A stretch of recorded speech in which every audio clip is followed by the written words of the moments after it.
Bonjour à tous et à toutes et bienvenue sur le Bon MJ. Dans cette vidéo, j'aimerais vous parler d'un problème que vous avez peut-être déjà rencontré, en tout cas peut-être expérimenté, ne serait-ce que pour la durée d'une partie. C'est ce moment où il y a un de vos joueurs qui rate absolument tous ses jets de dés. Le joueur est maudit, littéralement, c'est-à-dire que à chaque fois qu'il jette les dés, il fait un résultat pourrave, il vous regarde d'un air triste et vous êtes là en train de vous dire « Désolé, mais je ne peux rien faire pour toi ».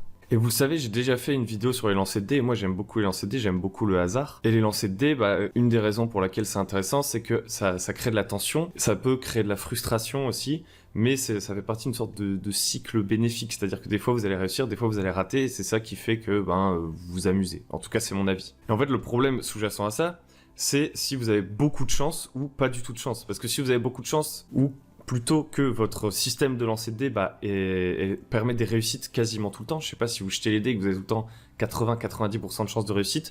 Est-ce que ça vaut encore le coup de jeter les dés? On peut se le demander. Est-ce que ça fait pas perdre du temps au final? Et à l'inverse, si vous avez jamais de chance en fait, même dans un jeu où normalement vous avez beaucoup de chances de réussite, que vous ratez absolument tous vos jets de dés, ça peut devenir hyper énervant. Et c'est de ça dont on va parler dans cette vidéo. Mais avant qu'on aille plus loin, j'aimerais vous montrer avec fierté ce JDR Mag. Je suis super content. J'ai été contacté il y a quelques mois pour écrire un article dans le JDR Mag et c'est fait en fait.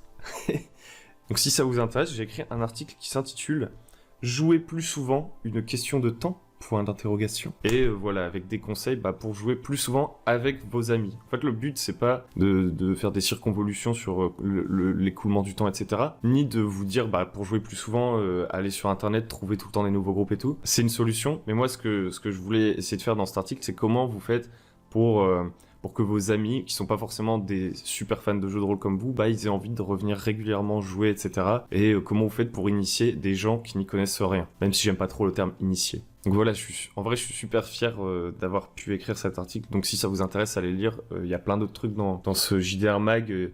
Ça parle de différents jeux qui sont sortis récemment, comme Alien par exemple. Mais il y a aussi un article qui est pas mal, je l'ai pas encore lu en entier, sur les épées légendaires et magiques. Donc un truc un peu plus histoire, folklore, et avec des conseils aussi pour les appliquer dans vos parties, pour rendre ces épées magiques, symboliques, plus vivantes et légendaires. Et donc du coup, revenons-en à notre sujet. Comment faire lorsque un de vos joueurs n'a vraiment jamais de chance au lancer de dés? Ça veut dire qu'il rate absolument tout ce qu'il fait à partir du moment où ça demande un lancer de dés, mécaniquement. Et alors, avant d'aller plus loin, vous savez que j'aime perdre du temps avec des explications supplémentaires, pas toujours très fondées d'ailleurs. Un des plus gros problèmes, du fait d'échouer à ces lancers de dés, c'est que ça vous sort de la partie. C'est-à-dire que, en gros, normalement, les règles sont censées différencier les personnages, qu'ils aient des chances différentes de réussir dans certains milieux, certaines situations. Comme ça donne des rôles à chacun.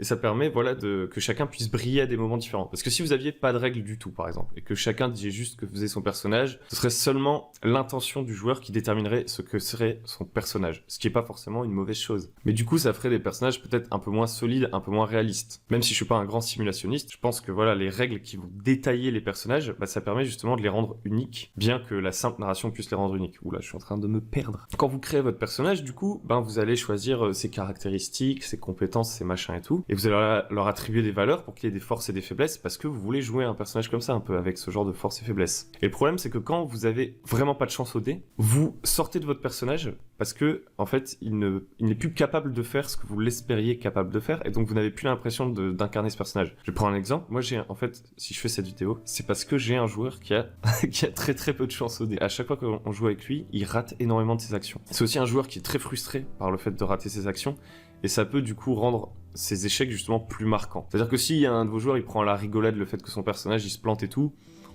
ça va, c'est pas grave, il continue de s'amuser. Mais quand vous voyez qu'il y a un de vos joueurs, il jette désespérément les dés, et en plus il vous fait un peu le feedback visuel, genre en mode ça me saoule, mon personnage il fait rien, c'est qu'il y a un problème. Ça veut dire qu'il s'amuse pas. Parce qu'en fait, lui, par exemple, il va faire un personnage, je sais pas, d'aventurier, d'explorateur. Il va rater absolument tous ses jets pour des trucs athlétiques, genre escalader et tout, pour la survie. Il va rater tous ses jets de connaissance de son environnement, etc. Ce qui va faire qu'en fait, lui qui voulait jouer un aventurier se retrouve à jouer un aventurier nul, un aventurier loser. Donc premier problème, en fait, son personnage n'arrive pas à faire ce qu'il est censé réussir à faire, et donc lui n'est plus autant attaché à son personnage, à celui qu'il avait créé. Le deuxième problème, il brille moins et il a moins d'impact dans l'histoire. En gros, dès qu'il veut faire un truc, il échoue, et le mec derrière lui qui passe, qui était censé pas y arriver, peut-être qu'il va y arriver, et du coup son personnage est naze, quoi. Parce que si c'est pour une partie qui rate tout le temps et tout, ça devient un running gag. Mais si à plusieurs parties consécutives, ok, c'est un cas rare, mais pendant quasiment à toutes les parties, bah, ce joueur a moins de chance. Vous savez pas pourquoi. Qu'est-ce que vous faites?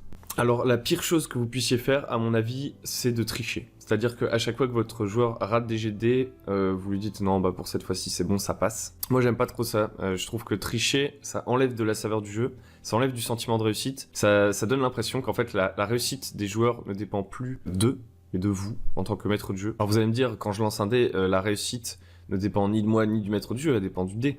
Mais pas vraiment, parce que en fait, c'est vous en tant que joueur qui décidez ce que fait votre personnage, et en fonction de ses capacités, c'est vous qui faites le choix en fait de lui faire exécuter des actions, en général, qui vont utiliser ses meilleures caractéristiques. En gros, vous mettez toutes les chances de votre côté, ça reste de votre pouvoir de décision, et le hasard, il permet de faire en sorte que la partie ait de la tension, qu'on ne sache pas exactement ce qui va se passer, et surtout qu'on ne sache pas si on va réussir ou pas. Tout le monde ne va pas aimer ça, tout le monde ne joue pas des parties de jeu de rôle pour faire un défi, mais moi je pense que c'est un mélange de défis, de plein de choses, d'immersion, etc., qui va produire une histoire. Et donc c'est pour ça que je n'aime pas interférer trop dans les règles. Je préfère largement réfléchir à une mécanique qui est déclarée à l'avance, qui ne relève pas de mon arbitrage, et qui va pouvoir aider les joueurs qui sont en difficulté. Première chose que je me dis, c'est qu'avant même d'aller changer les mécaniques, genre par exemple de donner des points de fortune, etc., dont on va parler après, et ben une des problématiques, c'est déjà de savoir quand est-ce qu'il faut faire les lancers de dés en fait. Quand est-ce que c'est intéressant. Et donc souvent, on va dire que c'est quand il y a de l'enjeu, quand il y a un doute sur la réussite ou non d'une action. Donc vous n'avez pas à faire de lancer de dés quand le mec ouvre une porte ou quand il met ses lunettes pour voir s'il se met sa branche de lunettes dans l'œil, à moins que vous soyez dans un truc un peu humoristique, un peu parodique, je sais pas. Vous allez lancer les dés quand il y a un véritable enjeu pour le scénario. Je pense que c'est un tout petit peu plus subtil que ça. Il y a des moments où il peut y avoir, entre guillemets, de l'enjeu, mais où c'est pas fun de rater. Et il faut que, genre, lancer les dés, ça soit dans des situations où rater, c'est un peu fun, à mon avis. Où ça va créer de l'histoire. Par exemple, moi, une erreur que j'ai faite, même dans ma campagne actuelle, et que je vais venir modifier, c'est que j'ai essayé de faire une sorte de système où mes joueurs, ou plutôt leurs personnages, peuvent progresser dans des skills, un peu dans apprendre des nouvelles capacités, etc. Mais ça va être des lancers de dés qui vont avancer progressivement. Et ce que j'ai fait pour ça, c'est que j'ai utilisé les Dynamic Dice. J'ai appris les petits dés.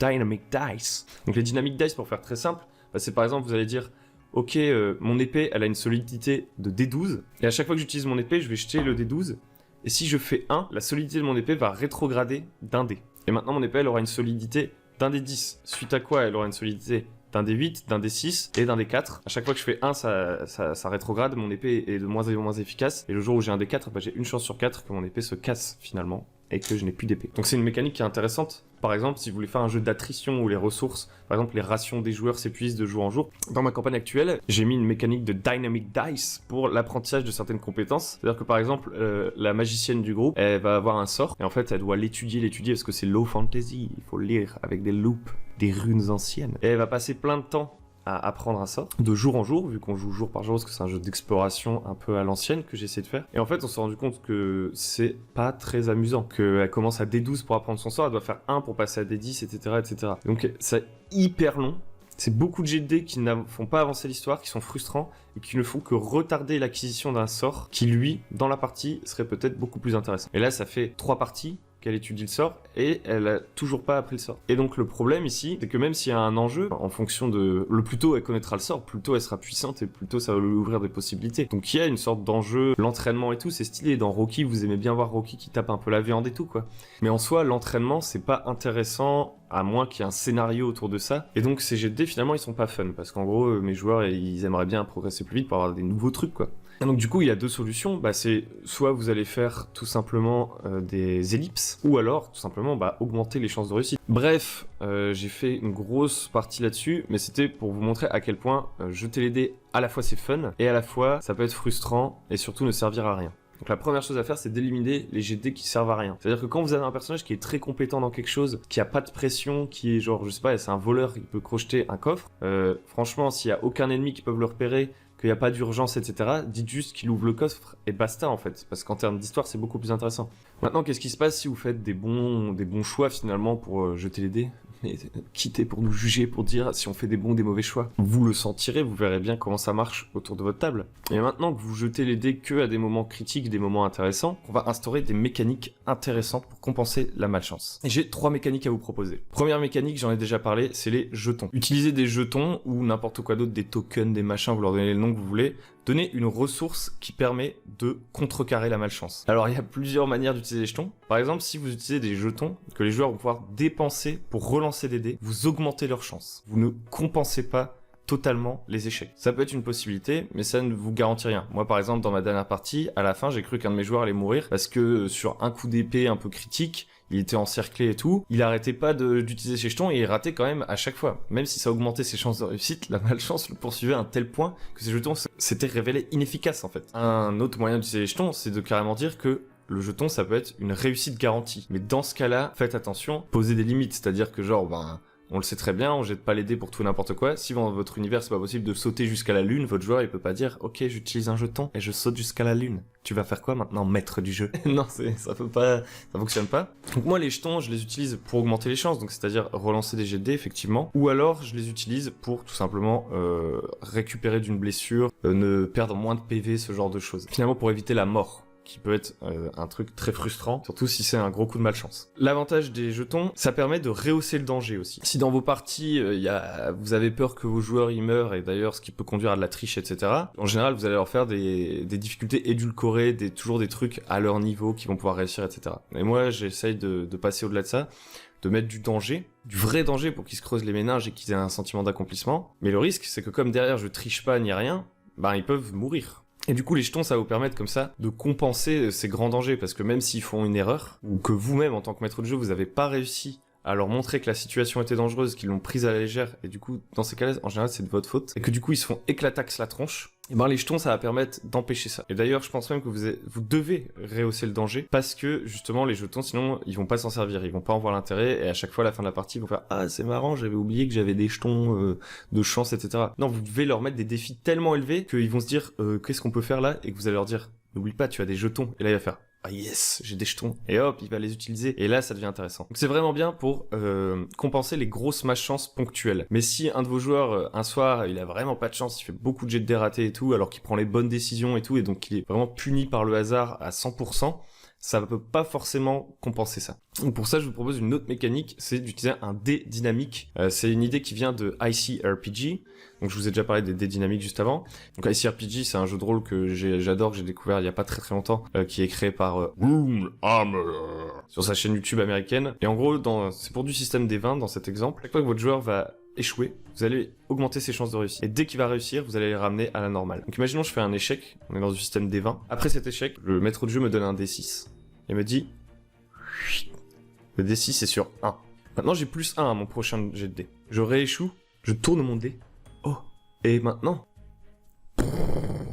plus 2. Sur un système des 20, vous l'aurez compris, si j'échoue 6 fois d'affilée, ce qui a quand même très peu de chances d'arriver, à la fin je vais arriver sur un plus 6 quand même sur mon jet de dé.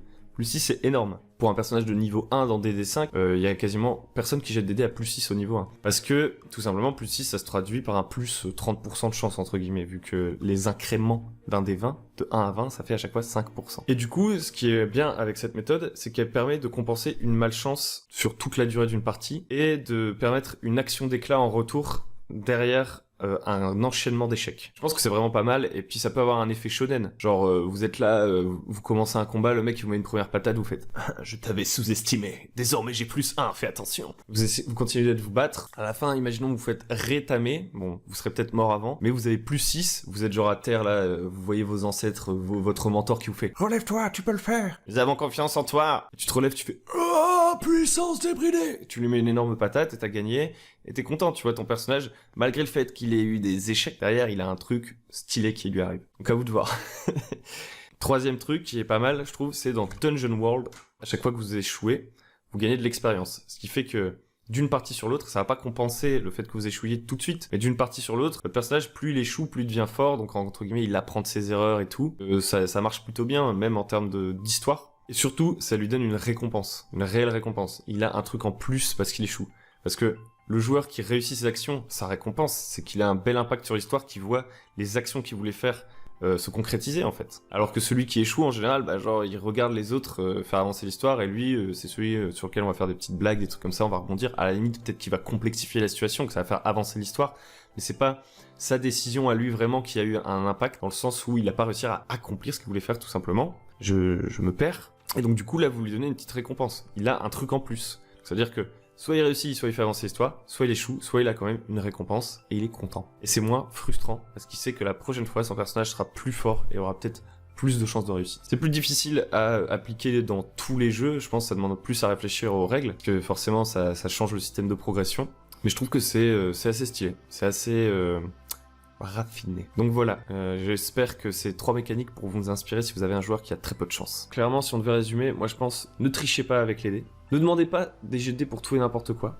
Et si vous jouez vraiment en suivant à 100% les dés et que vous trichez pas, vous allez vite vous rendre compte que ça peut créer des problématiques. Problématiques qui devraient, je pense, être compensées par des mécaniques. Le manque de chance au quotidien, ça peut être extrêmement énervant, donc donner de l'expérience en plus, ou augmenter les chances de réussite progressivement en fonction des échecs, c'est une bonne méthode. Mais les manques de chance ponctuels graves, genre votre joueur, minute 1 de la partie, il se prend un coup critique et il est censé crever, ça peut être compensé par les jetons. Si vous avez des propositions, n'hésitez pas à m'en faire part dans les commentaires, à en faire profiter tout le monde. Si la vidéo vous a plu, n'hésitez pas à vous liker, à vous abonner, à vous rendre sur www.lebonmj.com pour voir notre petit guide pour les maîtres du jeu débutants. Sur ce, je vous dis à très bientôt sur le Bon MJ et dites-moi si vous aussi, vous avez des joueurs qui manquent énormément de chance et dont l'expérience en partie en pâtit.